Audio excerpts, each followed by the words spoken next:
तो ये कह रहा है चक्रवर्ती ब्याज पर निवेश की गई राशि पर 3 वर्षों का मिश्र धन 7800 रुपये और 5 वर्ष का मिश्र धन 11,232 रुपये है, तो प्रतिशत ब्याज की दर क्या है? सीपीओ में भी आया है क्वेश्चन और दिल्ली पुलिस में भी आया है। ठीक है, अब देखो करना कैसे है, करना कैसे है वो चीज देख लो। अरे इसमें 5 वर्ष का मिश्र धन कितना है? 5 वर्ष का 11,232 11,232। ठीक है, और 3 वर्ष का कितना बेटा? 7800। कितना है? 7800। ठीक है, और दर कितनी है? दर निकालनी है, दर हमें निकालनी है। अब दर जैसे 10% की होती तो हम 100 में जोड़कर ना लिख देते, 100 में जोड़कर लिखते ऐसे या नो? बिल्कुल लिखते। ठीक है, तो ये होगा हमारा 100 प्लस r/100। और कितने साल का अंतर है? 2 साल का। देखो 3 वर्ष का और 5 वर्ष में 2 साल का अंतर है, 2 पावर में लिख दिया। ठीक है भाई, अब देखो मेरी बात सुनो इधर, अगर ये बेटा 2 पावर में दिया है ना, तो ये वाली संख्या काट कूट कर 2 पावर में ही बनेगी, किसी का ना किसी का वर्ग ही बनेगा।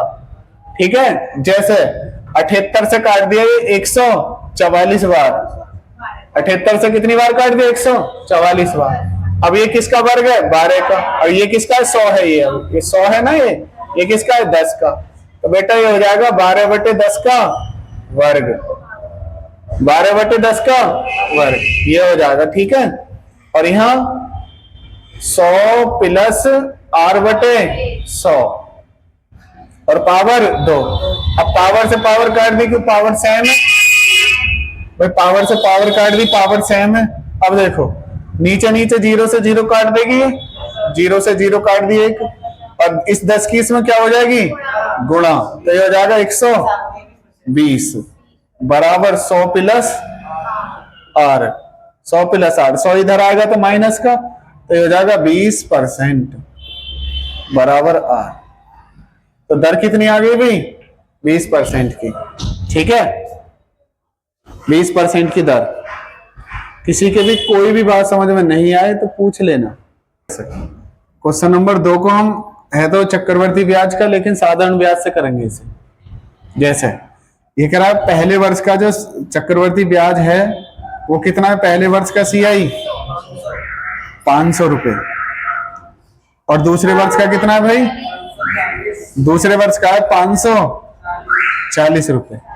ठीक है, दूसरे वर्ष का। समझना क्वेश्चन को, ये पहले वर्ष का ब्याज है और ये दूसरे वर्ष का ब्याज है। एक वर्ष का चक्रवर्ती ब्याज साधारण ब्याज बराबर रहता है, पहली क्लास में बता दिया। ठीक है, अब देखना ये 500 रुपए था ब्याज का, ये 540 हो गया, इसका मतलब ब्याज पे ब्याज लग के आया है। ठीक है, कितना ब्याज लग के आया है? 40 का ब्याज लग के आया है, 40 का। और साधारण ब्याज मैंने आपको पढ़ाया था, साधारण ब्याज में पढ़ाया था मैंने आपको, साधारण ब्याज बराबर PRT/100, यही तो है। या फिर आप इसे ऐसे लिख सकते हो, ब्याज गुणा 100, ब्याज गुणा 100, और नीचे PRT। बहुत अच्छे ढंग से समझा रखे हैं ये साधारण ब्याज वाली क्लासों में। ठीक है, किसी को दिक्कत हो तो पिछली क्लास देख लो। आप यहां देखो भाई, अब ये ब्याज कितना है? 40, तो ब्याज गुणा 100। अब किस पे आया लग के ब्याज? 500 पे, तो ये हो जाएगा हमारा, ये P का काम करेगा यहाँ, R निकालना है। और ये 1 साल का ब्याज ही तो था 40 रुपए, अगले साल का ब्याज 40 रुपए। काट दिया 2 0 से, 5 से काट दिया 5 8, तो दर कितनी आ गई? 8%। दर 8% आ गई। अब हमें दर थोड़ी ना पूछे, इसमें धन पूछा है, वह कितना है, यानी कि वहां पे लिख देना वह धन कितना है। ठीक है भाई, वह धन कितना है, तो धन निकालना है हमें।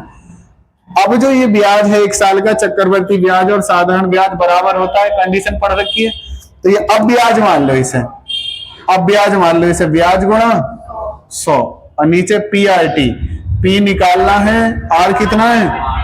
8% है, और 1 साल का ब्याज 500। काट दो बेटा, 4 से काट दिया, 4 दूनी 8, 4 से 25 बार, 2 से काट दिया 250 बार, और 25 की 25 में गुणा कर दो 625, और 0 हो रहा है, यही आ गया आपका धन। नेक्स्ट क्वेश्चन ऐसा ही आएगा, उसे करके बताना। कर दो बिल्कुल सेम।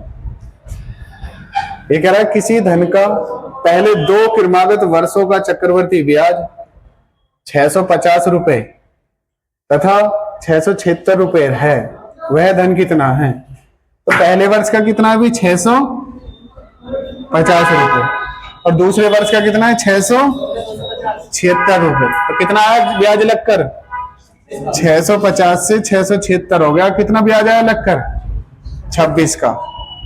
और ब्याज मिल गया तो ब्याज गुणा 100, ब्याज गुणा 100। नीचे 650 और आर निकालना है, और ये 26 रुपए 1 साल का ब्याज है, अगले साल का लगता है। ये पहला साल, ये दूसरा साल।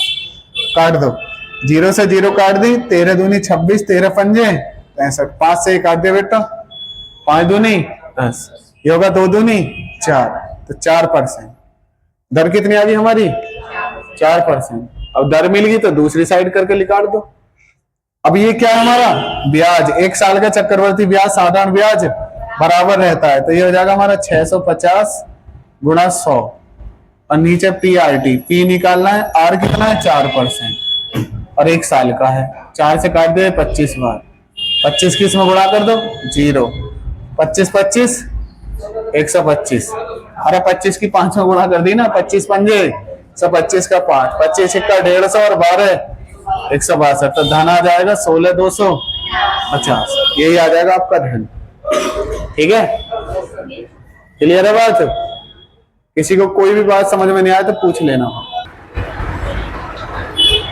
ये कह रहा है वह धन कितना है जिसका दूसरे वर्ष का चक्रवर्ती ब्याज 10% वार्षिक दर से 132 रुपए है।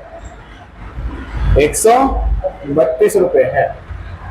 अब देखो भाई, 1 साल का ब्याज हमारा 10% आया होगा, फिर अगले साल का फिर 10% आया होगा, लेकिन अगले साल तो ब्याज पर ब्याज लग के आता है ना, तो मेरा वही वाला मेथड लगा दो, ये प्लस और ये भी प्लस, क्रॉस वाला मेथड लगा दो वही। ठीक है भाई, जिसको ये मेथड नहीं आता तो पिछली वाली क्लास देख लेना भाई। ठीक है, प्लस प्लस प्लस, और 10 की 10 में गुणा कर दी 100, और इस वाले क्वेश्चन में पॉइंट के बाद 0 की कोई वैल्यू नहीं।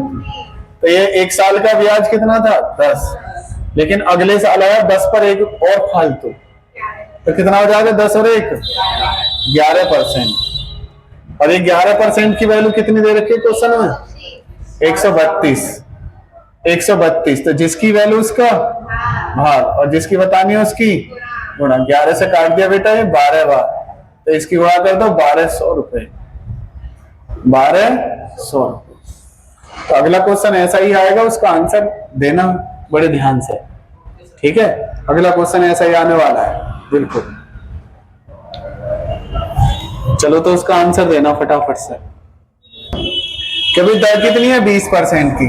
आपने 20% लिया, फिर 20% ले लिया। ठीक है, 20% 20%, भाई प्लस प्लस प्लस आएगा, और 20 की 20 में गुणा कर दो 400 आएगा, और 2 अंकों पर पॉइंट, पॉइंट के बाद 0 की कोई वैल्यू ना होती।